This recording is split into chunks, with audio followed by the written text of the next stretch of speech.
Assalamualaikum warahmatullahi wabarakatuh.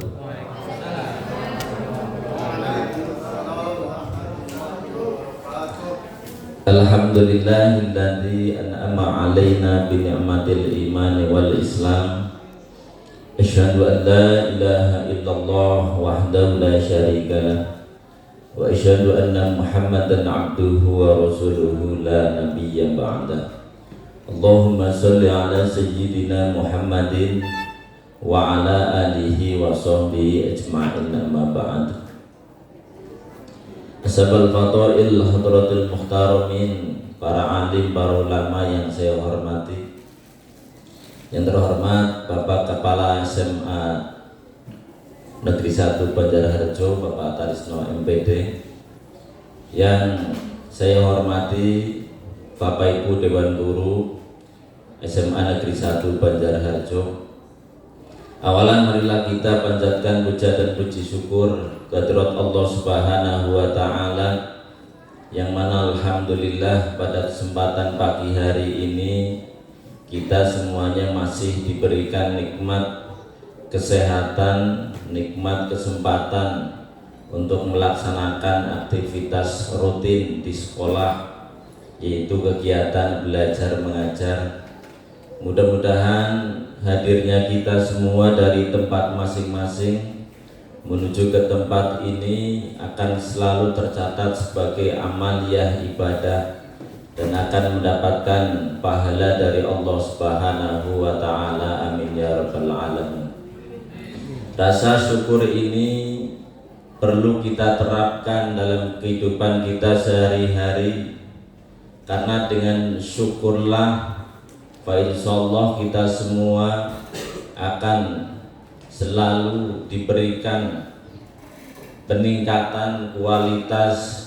Yang pertama adalah kualitas keimanan, kemudian yang berikutnya adalah diberikan kelebihan dan keberkahan oleh Allah Subhanahu wa taala. Syukur sebagai wujud dari nikmat-nikmat yang diberikan oleh Allah. Nikmat yang pertama adalah apa yang tidak kita minta, mulai dari sehat kita, kemudian mulai dari apa yang dibutuhkan sehari-hari yang biasa kita gunakan. Contoh misalkan kita tidak pernah minta atau tidak pernah berdoa ketika sholat meminta agar tetap selalu diberikan air oleh Allah, tetapi nyatanya kita selalu dalam kehidupan sehari-hari diberikan air. Kemudian pakaian yang kita miliki, tidak pernah meminta atau tidak pernah memohon dalam doa kita agar selalu diberikan pakaian yang banyak, tapi nyatanya kita selama hidup di dunia ini banyak sekali memakai pakaian-pakaian yang kita gunakan. Bahkan pakaian kemarin ketika Idul Fitri, saya yakin panjenengan semua atau kita semua ini memakai pakaian-pakaian yang baru. Ada yang satu setel, ada yang dua setel, ada yang tiga setel dan lain sebagainya. Termasuk ibu-ibu, saya yakin kerudung tidak hanya satu, bahkan satu setel pakaian kerudungnya pasti beda. Ya, ini yang saya alami juga, istri saya kerudungnya banyak sekali, pasti panjenengan sama.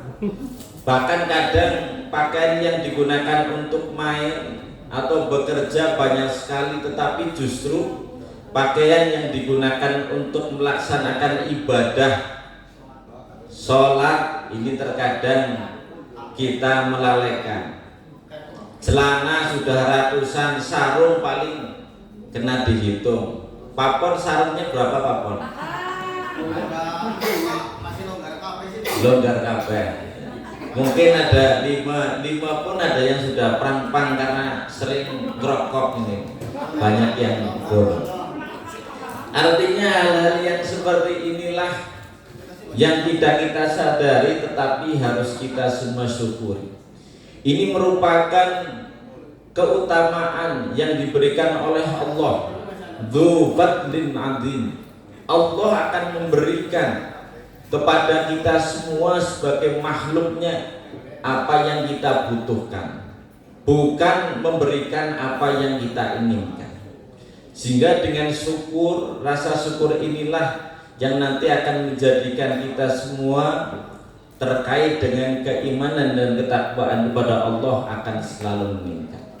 Bahkan yang sering kita dengar, orang-orang yang bersyukur ini nanti akan diberikan nikmat akan jauh lebih banyak.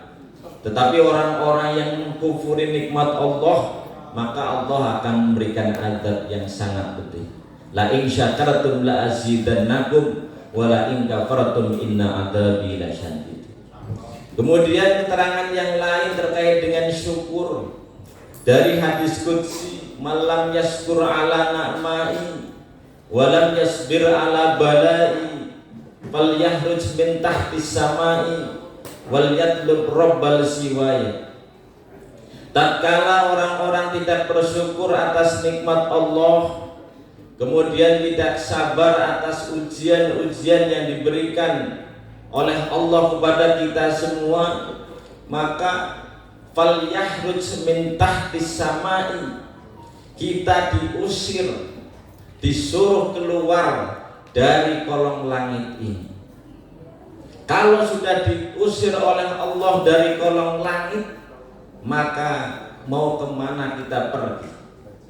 Kalau diusir dari Baros, mungkin Pak Ponirin bisa pindah ke daerah yang lain.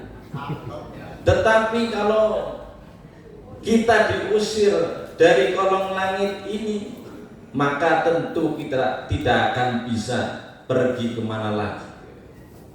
Kemudian wal yatlub rabbal siwaya, orang-orang yang tidak sabar dan tidak syukur atas nikmat yang diberikan oleh Allah disuruh untuk mencari Tuhan selain Allah Subhanahu wa Ta'ala.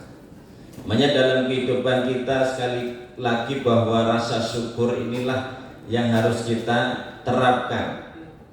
Pertama, untuk menyikapi dan melaksanakan, berusaha meningkatkan rasa syukur, pertama adalah husnul ibadah, berusaha agar baik di dalam melakukan ibadah-ibadah yang diperintahkan oleh Allah Subhanahu wa Ta'ala, baik ibadah mahdhah ataupun ibadah ghairu mahdhah, ibadah yang wajib ataupun ibadah-ibadah yang sunnah, mulai dari sholat, kemudian zakat, haji, ibadah-ibadah yang lain. Ini berusaha di dalam kehidupan kita sehari-hari ini tetap selalu ditingkatkan dan ditambahkan. Kemudian yang berikutnya adalah ibadah-ibadah yang sunnah pun, ya, baik mulai dari ibadah sholat sunnah, kemudian ibadah misalkan amaliyah yang lain, ini juga perlu harus ada peningkatan. Kemudian yang berikutnya adalah husnul muamalah, husnul ataupun bagus dalam amaliyah kita semua, perbuatan kita semua. Sesama manusia kita harus baik, sesama manusia kita harus berusaha untuk berhusnudzon, selalu berprasangka baik terhadap orang lain. Sehingga dengan prasangka-prasangka ini, prasangka yang baik ini, maka fa insyaallah amaliyah-amaliyah kita, muamalah kita, hubungan kita dengan sesama manusia, fa insyaallah nanti akan menjadi baik.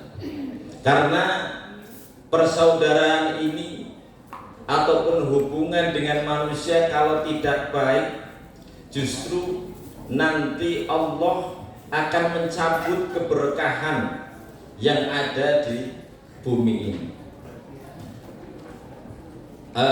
Kemudian Allah Subhanahu wa Ta'ala ini dalam kehidupan kita sehari-hari tergantung dari apa yang kita sangkakan, tergantung dari apa yang kita sangkakan.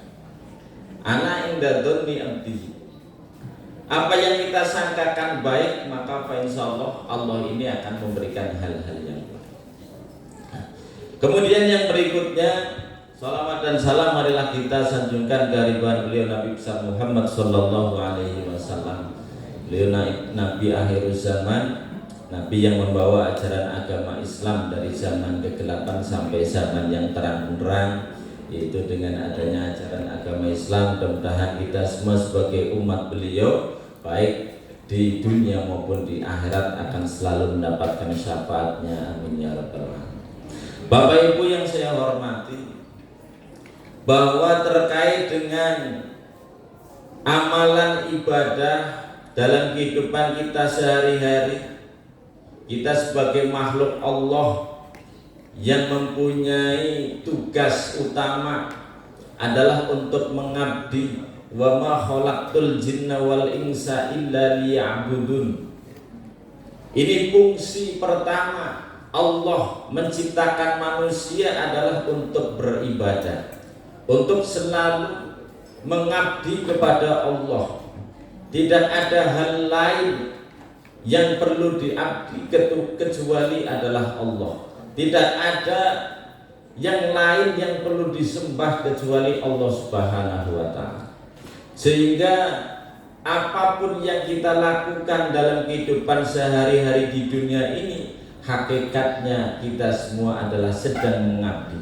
Mulai dari ibadah sholat, kemudian bekerja, kita berada di sekolah ini, kita niatkan bukan hanya sekedar mencari ma'isyah, tetapi yang tidak kalah pentingnya dalam kita melakukan kegiatan pembelajaran di sekolah adalah hakikatnya mengabdi untuk mendapatkan ridho dari Allah Subhanahu wa ta'ala. Sebab kehidupan ini adalah kehidupan yang sangat cepat, waktunya begitu cepat. Sekarang pagi, tahu-tahu nanti sudah siang. Nanti kalau sudah siang, sholat zuhur, tahu-tahu sudah asar. Dulu kita masih anak-anak, sekarang kita sudah punya anak. Pak Marnoto dulu rambutnya masih hitam, tahu-tahu sekarang sudah putih. Apa sengaja dipikok, Pak? Ini adalah kehidupan yang sangat cepat. Usia kita di dunia ini paling lama hanya sampai 80 atau 90 tahun.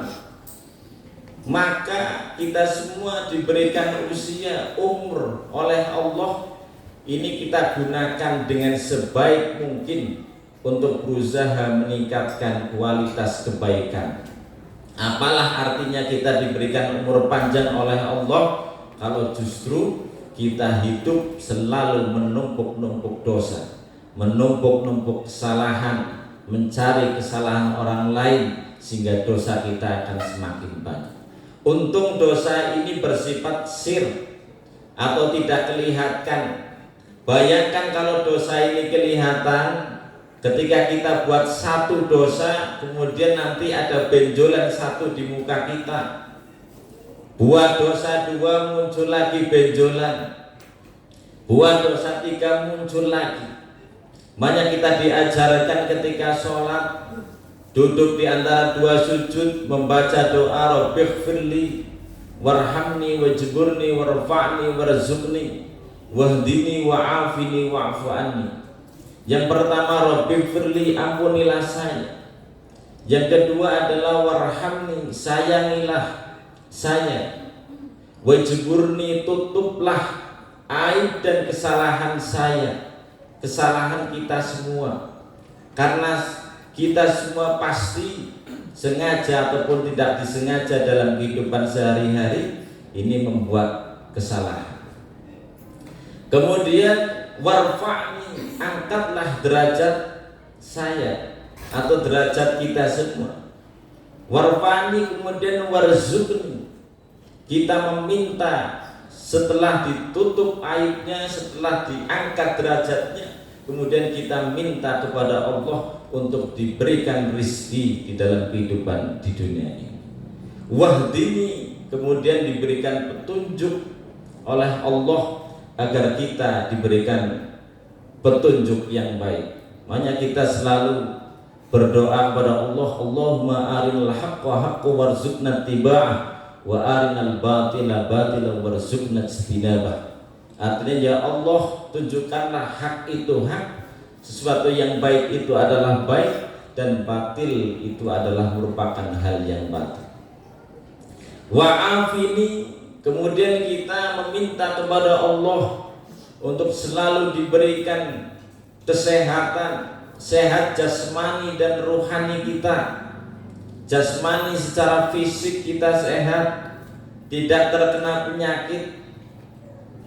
Bayangkan kita kalau misalkan sedang sakit gigi, ini betapa nikmatnya yang kita rasakan.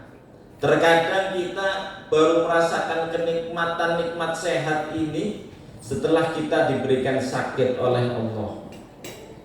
Sakit mata, kita baru merasakan, oh ternyata kalau matanya normal, ini betapa nikmatnya. Kalau misalkan kita dikasih sakit meriang, ternyata betapa nikmatnya ketika kita diberikan rasa sehat. Kalau kita sedang kakinya sakit, ternyata betapa nikmatnya kalau kita tidak sakit kakinya. Artinya nikmat sehat ini adalah hal yang penting yang harus kita syukuri dan selalu kita minta ketika kita melakukan ibadah sholat, ibadah pada Allah Subhanahu wa Ta'ala. Kemudian ruhani kita ini juga harus memiliki ruhani yang sehat. Ruhani yang sehat ini adalah ruhani yang selalu berusaha menerima kebaikan-kebaikan. Kalau ada orang yang sukses, orang yang ruhaninya baik, ini akan selalu berusaha menyikapi dengan positif dan mengikuti bagaimana caranya agar kita juga ikut sukses. Kalau ada orang yang mempunyai jabatan, kita mensyukuri bahwa orang itu memang punya kompeten di dalam jabatan tersebut. Kalau ada orang yang punya keahlian, kita harus mensyukuri bahwa orang tersebut memang memiliki kemampuan ataupun keahlian dalam bidang ilmu tersebut.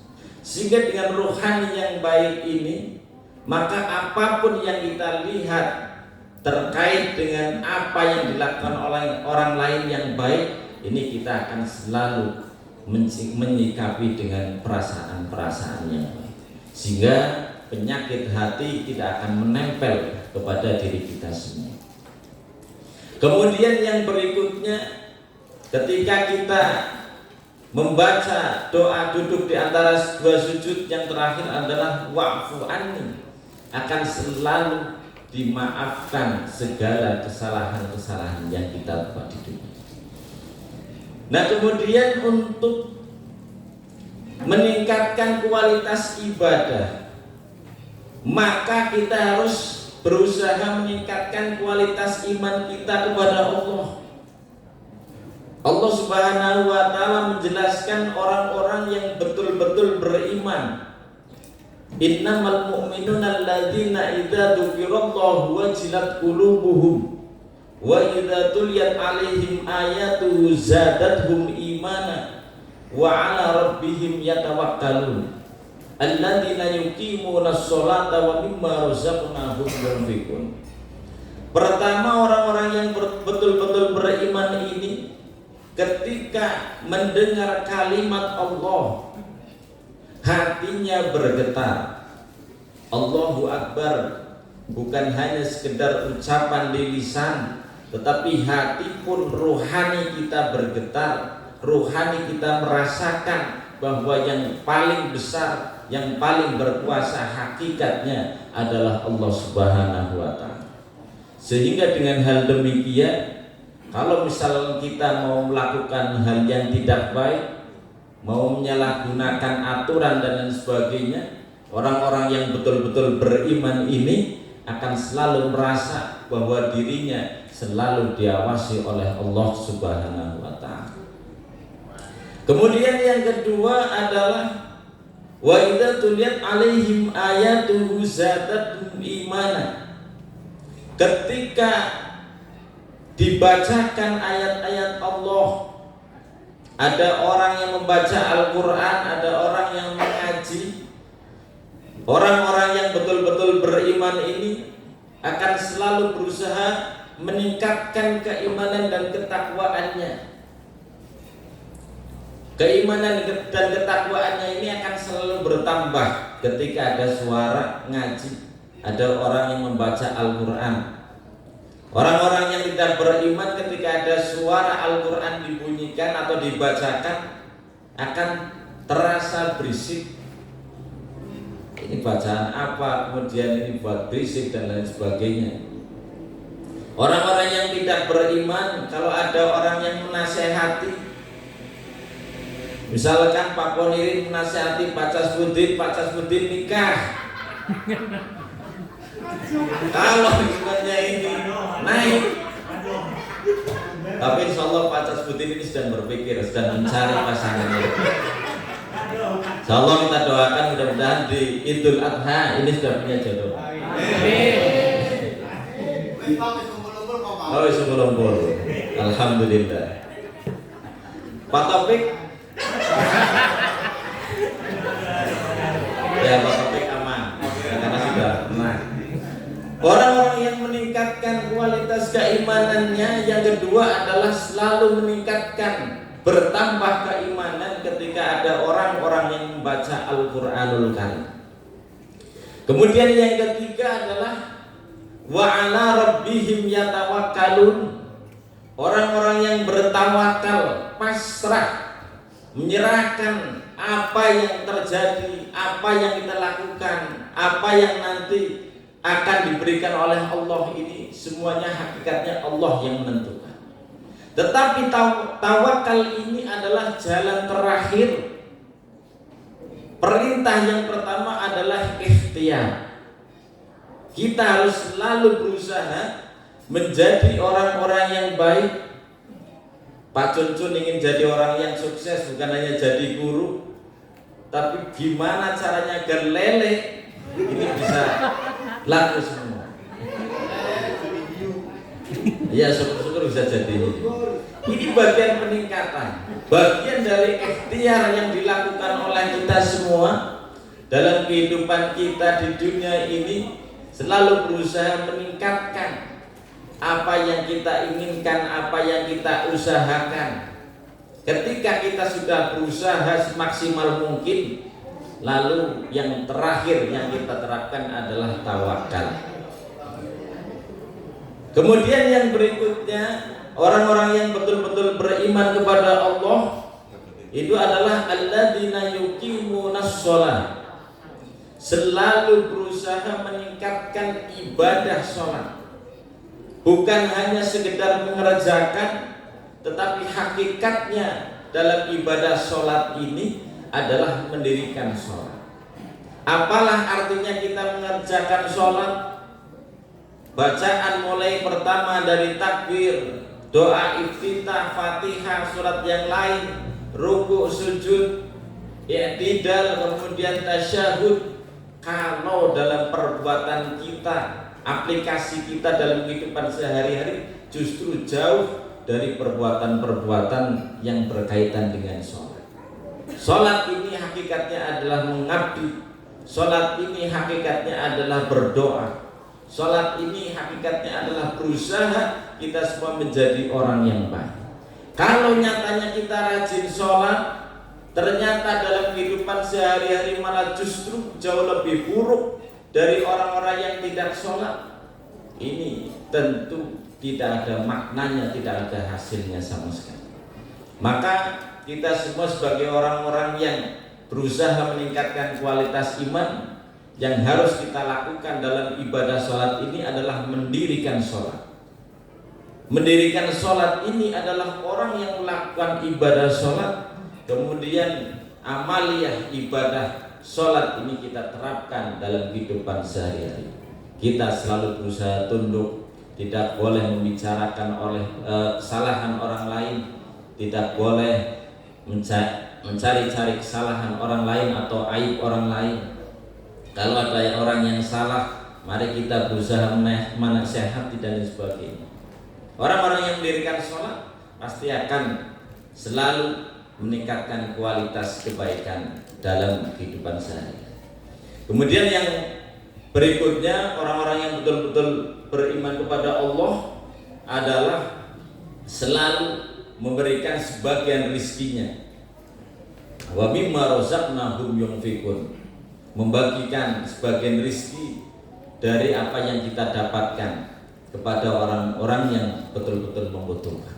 Ya, mudah-mudahan dengan apa yang kami sampaikan, selalu berusaha kita semua untuk sama-sama berikhtiar menjadi orang-orang yang baik, menjadi orang-orang yang betul-betul beriman, dan nanti kelak di akhirat kita akan dimasukkan ke dalam surganya Allah Subhanahu wa taala. Amin ya rabbal alamin. Saja yang saya sampaikan, mudah-mudahan bermanfaat. Kalau ada hal yang tidak berkenan di hati panjenengan semua, saya mohon maaf yang sebesar-besarnya. Wallahul muwaffiq ila aqwamit thoriq. Assalamualaikum warahmatullahi wabarakatuh. Waalaikumsalam.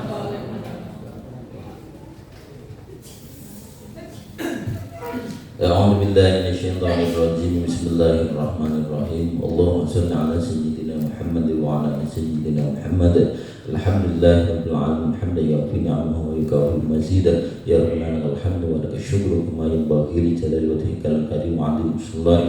Ya Allah yang Maha Murah lagi Maha Penyayang, segala puji serta syukur kami panjatkan kehadirat-Mu atas segala kenikmatan yang telah Engkau berikan. Ya Allah, ya Rahman, ya Rahim, pada hari yang berkah ini kami berhimpun, saya berdoa dan berserah diri kepadamu ya Rabb. Ya Allah, ya Jabbar, Zat yang Maha Kuasa, berikanlah kepada kami agar memperoleh tunjuk-Mu yang nyata, ketajaman mata hati, kesabaran yang baca, kerendahan hati, keikhlasan dan rasa syukur yang tinggi dalam berkarya untuk mencerdaskan anak-anak bangsa.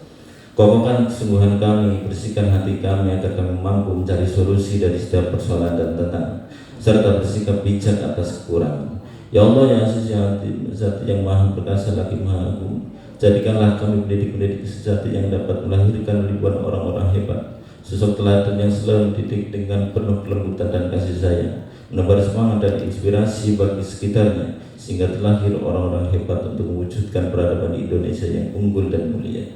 Ya Allah, ya Rahman, ya Rahim, jadikan anak-anak kami ahli ilmu, ahli kebaikan, dan ahli ibadah. Sinarlah hati dan pikiran mereka dengan kefahaman dan keingatan yang baik.